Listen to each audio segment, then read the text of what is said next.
전서 5장 1절부터 4절까지 함께 읽겠습니다.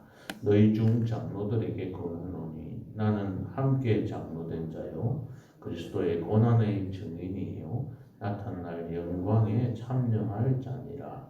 너희 중에 있는 하나님의 양무리를 지게 억지로 하지 말고 하나님의 뜻을 따라 자원함으로 하며 더러운 이득을 위하여 하지 말고 기꺼이 하며 맡은 자들에게 주장하는 자세를 하지 말고 양무리의 본이 되라. 그리하면 목자장이 나타나실 때에 치르지 아니하는 영광의 관을 얻으리라. 아멘. 제가 학교 근무할 때 이를 자주 이야기합니다만 학생들한테 신나게 공부하라. 공부가 신이 나진 않는다. 신나는 일은 합니다. 힘든 일이다. 그러나 공부는 신나는 일이라고 생각하고 열심히 하자. 두 번째 하는 말은 주인답게 행동하자. 내가 주인이라는 삶, 내 삶의 주인은 나다. 내가 주인인 사람이 종처럼 손님처럼 그렇게 생각하지 말고 내가 주인이다. 그래서 주인답게 행동하는 사람이 되자. 그런 이야기 두 가지를 계속해서 강조해서 이야기했습니다. 이 말씀을 드리는 이유가 내가 어떤 사람으로 살아가고 있으며 내가 맡은 일들을 어떤 자세로 살아가느냐에 따라서 그의 인생이 결정이 되어진다는 것입니다. 우리는 영적 지도자입니다. 그런데 우리는 항상 지도자이면서도 그러한 인식을 하지 않고 반대로 생각하며 살아갈 때가 참 많습니다. 그냥 시키는 대로 그냥 할 테니까 가르쳐 주십시오. 나는 남 앞에 서는 거 힘들어 합니다. 그러니까 그냥 하라고 하는 대로 할 테니까 이런 생각을 참 할 때가 많습니다. 그런데 그러한 종의 취급을 받으면 또 화를 내고 분을 냅니다. 싫어합니다. 그러면서도 자신은 종으로 살아가고 있으면서도 또 지도자의 대접을 받으려고 합니다. 지도자는 지도자로서의 어떤 자세를 가지고 살아가야 합니다. 그래서 잘못된 지도자의 삶을 살아감으로 인해서 내 가정이 내가 속해 있는 어떤 직장, 내가 속해 있는 어떤 사회, 이웃들과의 관계에서도 그 관계를 손상시키는 경우들이 참 많습니다. 부모는 자식들한테 마음대로 해도 된다고 생각합니다. 내가 열심히, 내가 이렇게 너희들한테 해줬는데, 이렇게 생각하면서 그런 마음으로 갖다 보니까 자녀들에게 자꾸 위에서 요구합니다.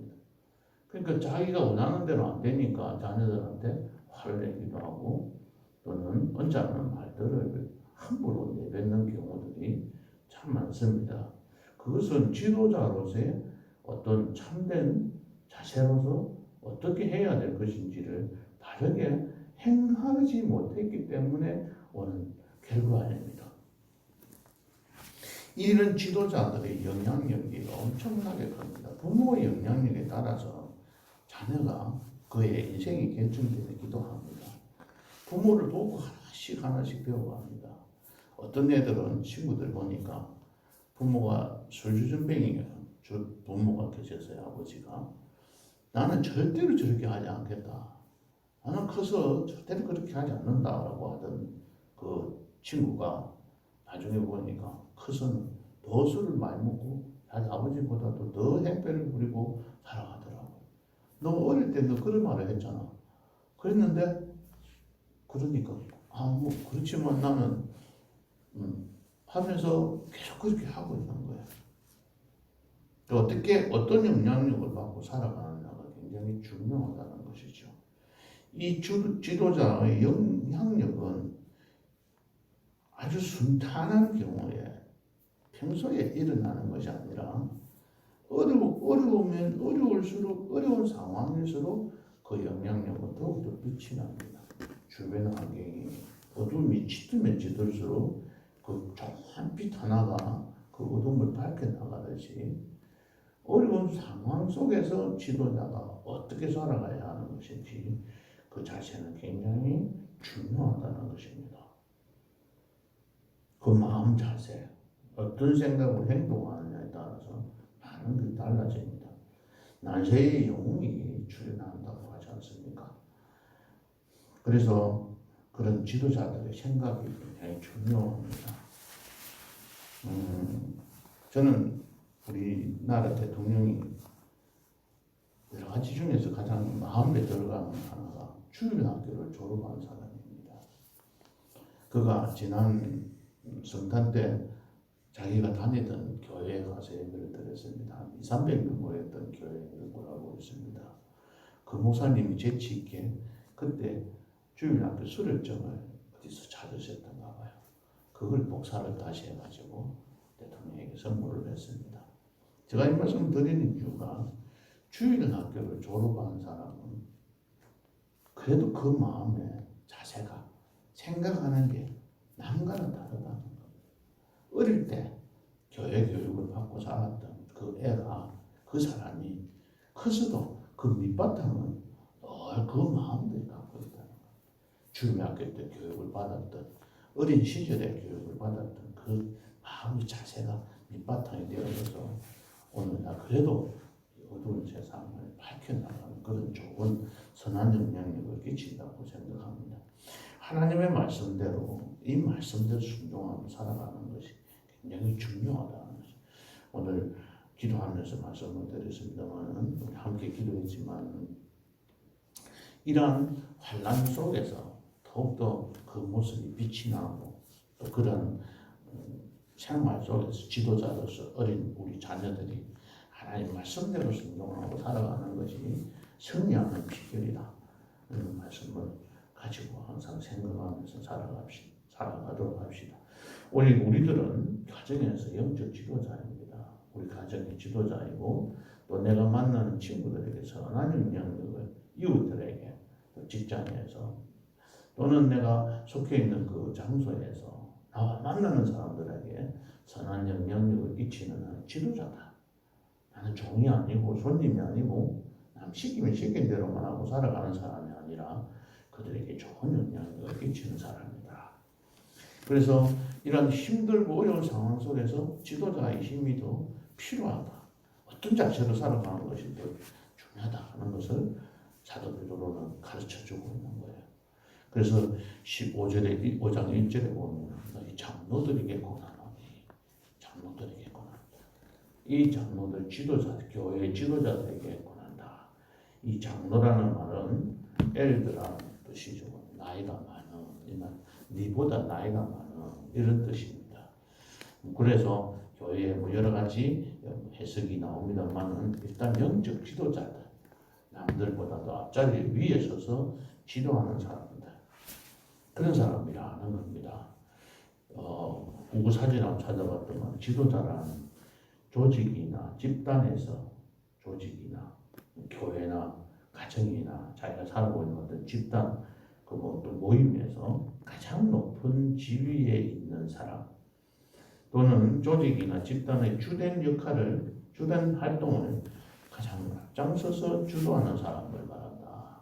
물론 여기서 가장 앞장섰다는 말을 자꾸 강조하고 오셔서 좀 그렇긴 합니다만은 우리 자신들이 항상 그러한 자세, 그러한 위치에 있다고 생각하고 그런 사람들에게 오늘 사도 베드로는 어떤 이야기를 하고 있는지 이 말씀을 통해서 은혜 받고 이 말씀 붙들고 오늘 하루 살아가면서 승리하는 우리 성도님들 되시기를 축복하면서 건면해 드리겠습니다. 첫 번째로 보면은 너희 중에 있는 양무리 하나님의 양무리를 치되 억지로 하지 말고 하나님의 뜻을 따라 자원함으로 하라. 억지로 한다. 억지로. 두 번째는 더러운 이득을 위하여 하지 말고 기꺼이 해야 한다. 세 번째는 맡은 자들에게 주장하는 자세를 하지 말고 양무리의 본이 되어야 된다. 이 세 가지 원칙입니다. 그리하면은 목자장이 나타나실 때에 시들지 아니하는 영광의 관을 얻을 것이다. 이렇게 이야기를 하고 있습니다. 여기 말씀에 보면은 베드로전서는 대조되는 말을 참 많이 쓰고 있습니다. 억지로 하는 거, 그다음에는 자원함으로 하는 거, 이렇게 반대 반대로 이야기하고 있는 거. 두 번째는 보면은 더러운 이득을 취해서 하는 거, 그 다음에 기꺼이 하는 거, 즐겁게 하는 거, 이렇게 반대로. 세 번째는 주장하는 거, 본이 되는 거, 이렇게 이야기를 이렇게 대조를 시켜서 말을 하고 있습니다. 그리고 베드로전서는 특별히 고난과 영광을 대조를 해서 말하고 있습니다. 오늘 아침에 찾아보니까 고난은 15번이에요. 베드로전서에서 15번이 나오고 그 다음에 영광이 13번이 나와요. 베드로 5장에서만 해도 영광이 3번이 나오는데 1절에도 보면은 나타날 영광에 참여할 자이다. 이 고난을 받고 나면은 베드로가 자신을 소개하면서 나는 너희들과 함께 장로된 자다. 그 다음 두 번째는 그리스도의 고난의 증인이다. 이 말은 그리스도의 고난에 내가 참여했던 사람이다. 나도 고난을 받았던 사람이다. 지금도 고난 받고 있고 이 베드로는 나중에 거꾸로 매달려서 순교하는 자리에 가지게 되지 않습니까? 그런 고난을 나도 받고 있는 사람이다. 그런데 이 고난을 받은 사람은 어떻게 된다고요? 나타날 영광에 참여하는 자다. 이 그러니까 고난과 영광을 이렇게 대조를 하고 있는 겁니다. 십자가의 도를 따라가는 그 길이 복된 길이라는 거. 왜냐하면 영광의 자리에까지 이르기 때문이다. 그래서 4절에 보면은 시들지 아니하는 영광의 관. 개역 한글 성경에서는 면류관이라고 이렇게 번역을 했던 것을 개역 개정에서는 관이라고 그냥 이야기하고 있어요. 그 관이라는 것은 옛날에 로마 시대 때 올림픽 같은 경기를 하고 나면은 1등을 하면은 머리에 세워졌던 관, 그 월계관을 말하는 거. 그 월계관을 쓰고 다른 사람들 앞에서 지금 아시안 게임을 통해서 금메달 받은 사람들은 지금 메달을 이렇게 목에다가 그지만 그 당시에는 그냥 멜루 그 월계수로 가지고 만든 그 관만 머리에다가 씌워줬어요. 그것 자체로 세상 사람들 앞에서 많은 사람들 앞에서 그렇게 우르르 받고 그런 자리에까지 서게 되는 그 영광의 자리에까지 그것도 영광인데 시들지 않아. 그거는 시들어 가지고 조금 지나고 나면 시들어서 없어져요. 어떤 그 메달 받았던 사람이 그때 받았던 멜류관을 그 월계관을 보관하고 있는 사람 저는 TV에서 본 적이 있는데 시들어 가지고 말라가 비틀어져 있는 걸 그래서 그걸 보관하고 있어요. 끝까지 영광스럽기 때문에. 그러나 하나님께서 주시는 것은 영광의 관, 그 관이 월계관과 같지 않는 그보다도 더 좋은 관을 씌워주셔서 우리가 더욱더 영광의 자리에까지 이르게 하신다. 그걸 받는 사람은 어떤 사람이냐면 바로 고난을 받은 사람들이. 고난을 겪지 않은 사람들은 그 관을 얻지를 못하는 거죠.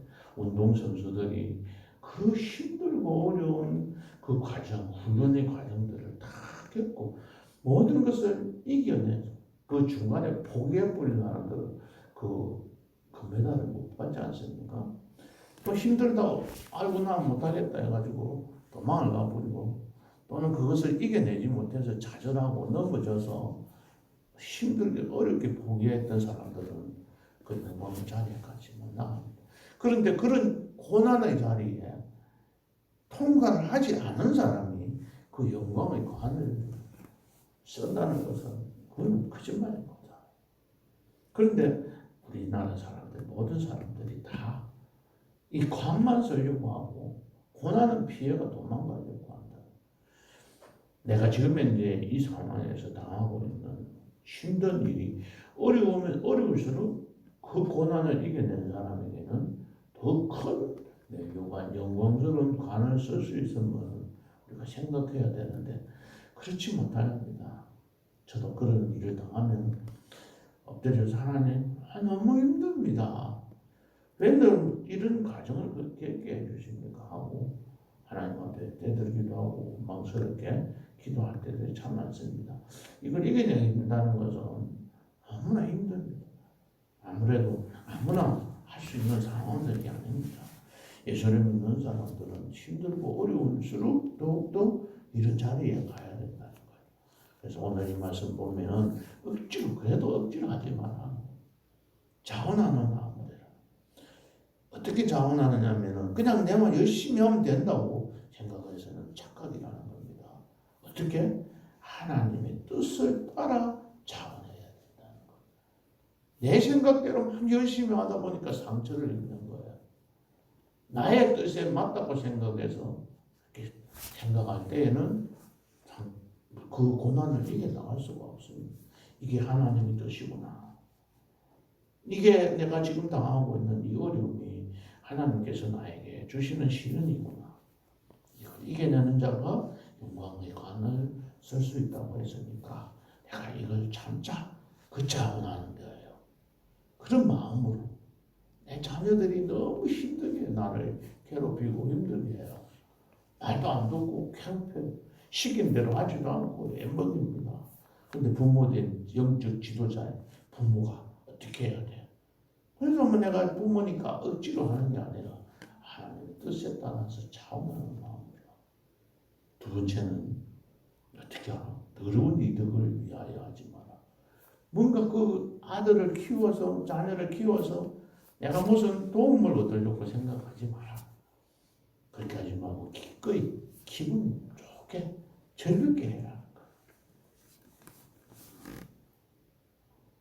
세 번째는 주장하는 자세를 막 지배하고 다스리고 하지 말라는 거. 왜 다스리지 말아야 되느냐면은 오늘 여기 보면 2절 한번 읽어볼게요. 너희 중에 있는 하나님의 양무리를 치되 이렇게 해서요. 네 자녀가 하나님의 아들이라는 말이에요. 하나님의 딸이라는 겁니다. 하나님의 양무리를 치라 그랬지 네 양을 치라는 게 아니에요. 예수님께서 베드로에게 뭐라고 말씀하셨습니까? 네가 나를 사랑하느냐? 예, 하나님 나를 주님 나가 사랑하는 줄 당신이 알지 않습니까? 세 번이나 대답할 때 예수님께서 뭐라고 했습니까? 내 양을 치라. 주님의 양을 치라고 했지. 네 양을 치라고 안 했습니다. 부모가 나에게 맡겨진 자녀들이 내 자녀가 아니고 하나님의 자녀이기 때문에 하나님의 자녀들에게는 주장해서는 안 된다. 내 마음대로 막 시킨 대로 해. 그렇게 하면 성공해. 왜 말 안 들어? 꼭 따라하지. 이런 마음이 아니라 내가 먼저 본이 돼. 양무리에 본이 되라. 내가 맡긴 하나님께서 맡긴 양의 그 무리들의 본이 되라. 그러면 따라간다. 이렇게 하나님께서 오늘도 우리에게 말씀하고 계십니다. 이런 마음들, 이런 생각들을 갖고 살아가신다면 하나님께서는 나중에 시들지 않은 영광의 관으로 우리에게 보상해 주실 것입니다. 황제가 씌워주는 월계순별 유관보다도 그 시들어 없어지는 것이 아니라 시들지 않고 영원토록 빛날 그 유관을 쓰고 그 관을 쓰고 주님 앞에서 주님과 함께 영원토록 주를 찬양하고 높이는 그 자리에 이를 때까지 우리 마음이 전혀 변하지 않고 이 땅에 살면서도 우리 자신들이 작은 목자로서 영적인 지도자로서 나에게 맡겨진 나와 함께하는 사람들에게 선한 영향력을 끼치는 그런 중성스럽고 또 겸손한 그런 성도님들 그러한 그리스도인들 계시기를 예수님의 이름으로 축복합니다. 기도하시겠습니다. 하나님, 우리가 이 땅에서 만나는 모든 고난과 환난을 잘 이겨내어서 마지막 날 시들지 않는 영광의 관을 얻는 자리에까지 이르도록 축복하여 주옵소서. 예수님 이름으로 기도하옵나이다. 아멘.